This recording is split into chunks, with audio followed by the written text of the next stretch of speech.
Je pense que le bilan de cette troisième édition est particulièrement positif.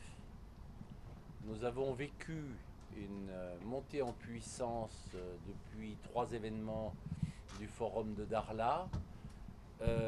C'est normal pour un événement annuel. Il faut un certain temps pour qu'il prenne sa vitesse de croisière. Mais cet événement est atypique, à savoir que d'abord il se tient au Maroc et ensuite il se tient à Darla. Et le fait pour la plupart des participants qui nous rejoignent à Darla d'être là, c'est d'abord un symbole, un message et une manifestation d'intérêt et d'amitié vis-à-vis du Maroc, vis-à-vis de son roi et vis-à-vis des efforts qui sont faits pour développer des territoires magnifiques qui deviennent, comme nous l'avons dit, le véritable laboratoire de l'Afrique de demain. Lorsque le développement de Darla a commencé, c'était du soleil, du vent, du sable et la mer. Il n'y avait rien d'autre. Et une politique intelligente mise en œuvre avec des efforts considérables, car il y a de gros capitaux, a démontré que l'on pouvait petit à petit partir à la découverte du nouveau hub de l'Afrique occidentale et faire de cet endroit ce qui va être le Tanger du Sud dans les 10 ou 15 années qui viennent. Donc il n'y a pas de fatalité en Afrique.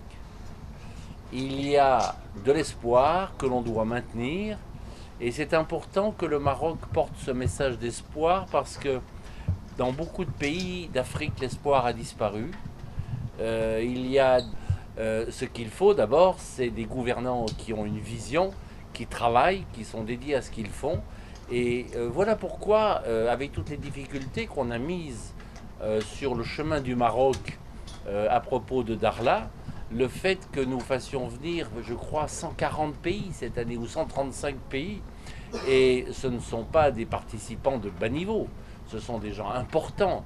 Le niveau le plus faible dans l'échelle politique, c'est parlementaire ou anciens parlementaires. Donc des gens qui sont des leaders d'opinion, qui parlent et qui sont des avocats de Darla et du Maroc en partant. Je dois vous dire que la première fois que j'ai parlé de Darla, j'imaginais pas où ça se trouvait. Et que depuis que le forum de Grand Montana est à Darla, on parle de Darla dans le monde entier. Et dans nos forums, on vient nous voir quand est-ce qu'on retourne à Darla, on vient à Darla, on veut venir à Darla, et maintenant Darla est sur la carte du monde. Et le bilan que vous me demandez de faire par rapport à ce forum et à ces trois derniers forums, c'est d'abord qu'on a fait bouger les choses.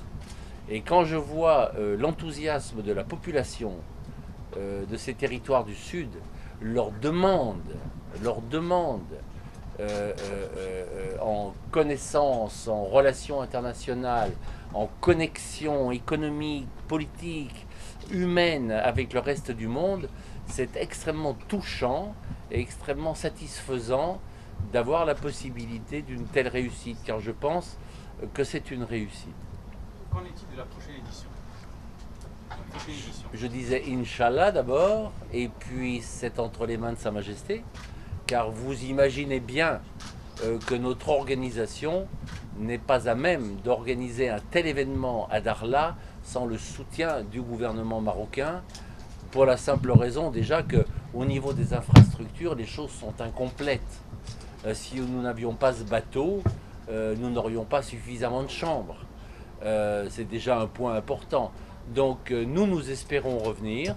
Nous pensons que c'est utile et que c'est nécessaire parce que je vois combien nous avons banalisé, dans le sens le plus positif du terme, la situation de Darla.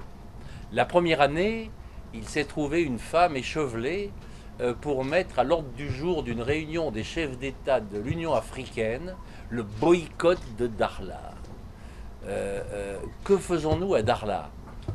On crée et on offre une plateforme à des décideurs internationaux qui viennent pour voir, pour parler. Ça, c'est l'exercice d'un droit démocratique de base.